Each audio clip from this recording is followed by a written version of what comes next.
Quand tu lis ta Bible, il est important de mettre chaque verset dans son contexte. Voici un petit rappel de la structure de la Bible.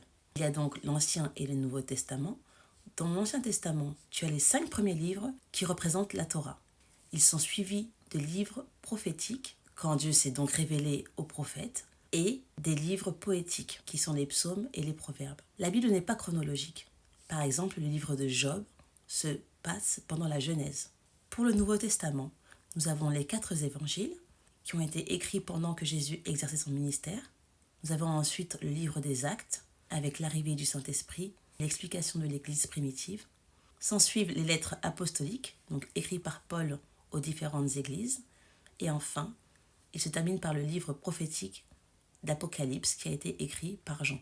N'oublie pas que l'ennemi connaît très bien la parole de Dieu, et c'est comme ça qu'il a trompé Ève, en remettant en question les intentions de Dieu. Tu vois, l'ennemi va essayer de te tromper en te donnant un sentiment de condamnation quand tu vas lire la Bible, alors qu'en fait, cette parole doit te donner la liberté. C'est pour ça qu'il est important de le mettre dans son contexte. Tu dois lire la Bible avec le filtre de la rédemption de Christ à la croix pour toi. Et la parole de Dieu, c'est une lettre d'amour pour toi. Il veut communiquer avec toi, il va avoir une relation avec toi.